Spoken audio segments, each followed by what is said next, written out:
সালামু আলাইকুম। সবাই কেমন আছেন? আশা করি ভালো আছেন। আপনারা দেখতে পাচ্ছেন একটা হাঁস পোড়ানো হচ্ছে।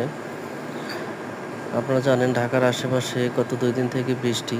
এই বৃষ্টিতে আমরা প্রতিদিন ভুনা খিচুড়ি খাচ্ছি। বৃষ্টিতে ভুনা খিচুড়ি খেতে ভালোই লাগে।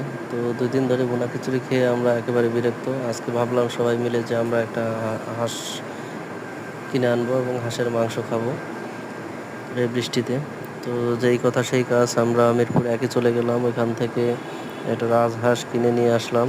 হাঁসটার ওজন ছিল ৩ কেজি ৩৭০ গ্রাম, যা প্রায় ২,০০০ টাকা পড়ল। কিনে নিয়ে আসে, বাসায় নিয়ে আসে। এখন আরও একটু ড্রেসিং করে তারপর আগুনে পোড়ানো হচ্ছে। আপনারা দেখতেই পাচ্ছেন। তো সুন্দর করে আগুনে পোড়ানো হচ্ছে। এখানে আমাদের বাসায় যে রান্না করেন উনি পোড়ায় দিচ্ছেন। পোড়ানোর সাথে সাথে দেখেন কি সুন্দর একটা কালার চলে আসতেছে, হলুদ কালার।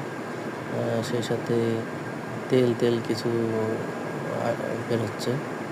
হাঁস পোড়ালে নাকি তেল বের হয়। আমাদের বাসার যিনি পোড়াচ্ছেন খালা, তিনি বলতেছেন যে হাঁস পোড়ালে তেল বের হয়।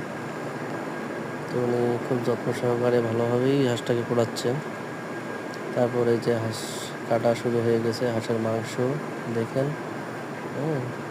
কত সুন্দর মাংসগুলো দেখতে অনেক সুন্দর। এই যে আমাদের বাসার খালা মাংস কাটতেছে।